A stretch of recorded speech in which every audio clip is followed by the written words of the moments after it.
Welcome to the Kristin Carrera podcast. I am Kristin. Welcome back if you've been following along. And if you are new, make sure to hit that subscribe button, like, follow along, and comment. I'd love to hear where you are on your journey. If you're new to carnivore, if you're dabbling in carnivore, have you been on carnivore? What has it helped you with? Or maybe what has it not helped you with? And leave any questions that you have in the comments. So a quick recap. If you've been following along, we were discussing about setting a new routine and sticking to it. I'm on day 2 and it's no bueno. I have not done jack because I just can't stop going to bed late, and then I just cannot wake up in the morning. I do not have that full-blown energy that some carnivores talk about, that they wake up with all this energy. I have a lot more energy throughout the day than I used to, but I don't have that first morning energy. I wish that I did, and I just really think that it's my body. I think everybody is different. I say this all the time, but I really, really believe it to be true. So that is where I'm at right now. But let's dive into today's episode. I'm telling you, I'm all over the place today. Okay, today we're exploring how the carnivore diet can affect your gut health. If you've been dealing with bloating, indigestion, discomfort, you might be wondering if a meat-only diet is right for you. And I know that this is a valid question. I see it all the time because a lot of people think that the carnivore diet is a fad. I see people talking about it, especially nutritionists and people in the fitness world. And the reality is that it's not a fad. This diet has been around for forever. Like, our ancestors ate this way, okay? What happened was that we started to find other things, we started to create other things, and then we created this food pyramid that is really just, in my opinion, complete BS. And unfortunately, it's what is taught to us since we were this age, right? And it's hard to change that switch, like a little light switch in your mind, to say what I've been taught my entire life is a lie. And so I get it. It is not easy to open your mind to see if this is actually something that will help you, but you won't know until you try. So, in my opinion, I am not a doctor or a nutritionist, okay? This is solely based off of what I've researched and my own personal journey. Now, if you want to get more detailed information and get it from the experts, I have a list of references in my description, so go check those doctors out. So the carnivore diet is all about eating only animal-based products. So think meat, fish,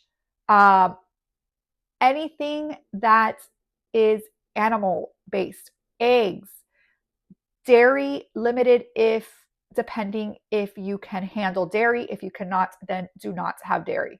This eliminates fiber, plants, sugars that the same people find difficult to digest. Okay, a lot of people will tell you that these things are hard to digest, and you will hear a lot of nutritionists and dietitians telling you how you need your vegetables and you need your fiber and you need your fruit, and they're not listening. They're not listening because every individual is different.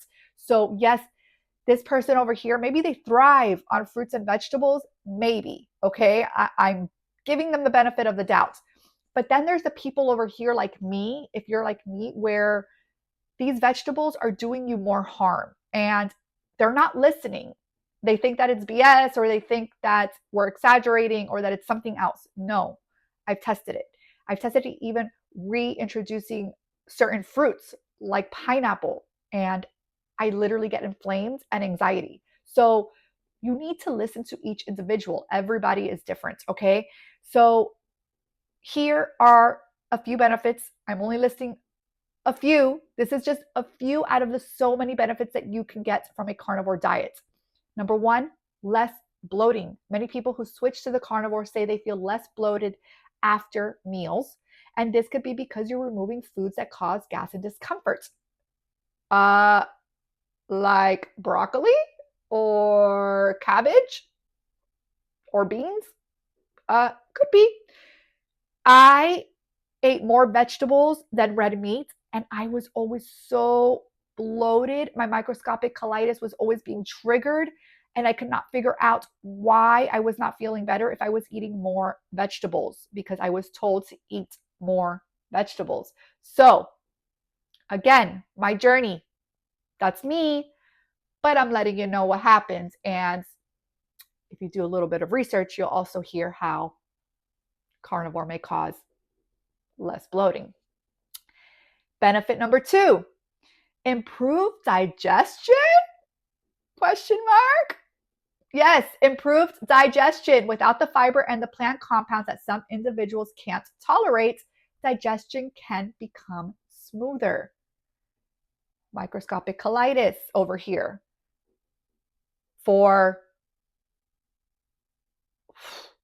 I'm trying to think, less than 20 years that I found out, but a good 15 maybe.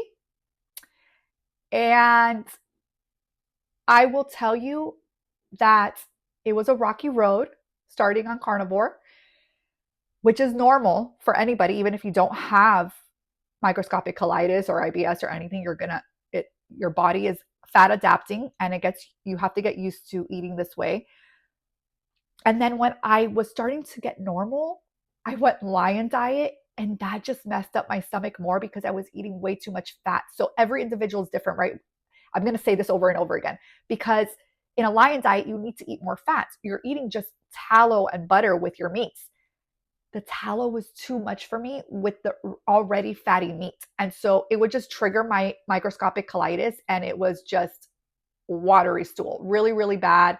I had a couple triggers of my microscopic colitis where I get pain and sweat and just feel like crap. And so when I got back on carnivore, that first week I was still kind of transitioning, but everything's normal, back to normal, which is amazing. The only time that I see a little fluctuation when it comes to triggering my stomach is around my menstrual period. And that seems to be the case even before carnivore. So there is something there. It could be what I eat that triggers it a little bit more. I'm not quite sure, but that's me. But again, improved digestion, like night and day. And number 3, less inflammation. Some people report less inflammation in their gut, which may help with conditions like IBS, or like me, who I have microscopic colitis. I have not yet heard that many cases of microscopic colitis. So if you hear anything or you know someone, oh my gosh, please send them my way. I would love to have a conversation with them and to see if the carnivore diet is helping them. But for me, so far, almost being a year in, I'm finally seeing like normal stools almost every single day, which was not normal for me. So less inflammation, and not only just regarding your gut and IBS and things like that, but also I noticed less inflammation like in my hands when I was having pain, and people notice less inflammation in other parts of their body. So keep that in mind, that is another plus, plus, plus. So here are a few things to consider. While the carnivore diet can work for some, remember, everybody is different. So you have to see what works for you. I have heard people do carnivore for more, maybe a shorter period of time, maybe 3, 4, 6 months. And then they slowly transition to a more animal base, and that seems to work better for them. And then I know people who have done the carnivore diet for years, and they thrive on it and they love it and they feel amazing. And so you just have to find your way of eating, what nutrition works best for you, what works for you, okay? Always listen to your guts, pun intended, and just adjust what you eat accordingly. For me, I know that I can't have that much tallow with a really heavy fatty meat. I know that when I get the 90-10 hamburgers, I can have 1 burger, maybe 2, but I'm pushing it because it's going to trigger my microscopic colitis. It's too much fat for me. So again, if you're curious about this approach on gut health with the carnivore diet, you can find more information with the resources that I have in my description. And I would love to have more in-depth conversation with you. So if you are interested in a more depth conversation about this and how the carnivore diet helps your gut, give it a thumbs up. And I will make sure to do that in future episodes. I hope that you have a beautiful day, and I will see you on the next episode.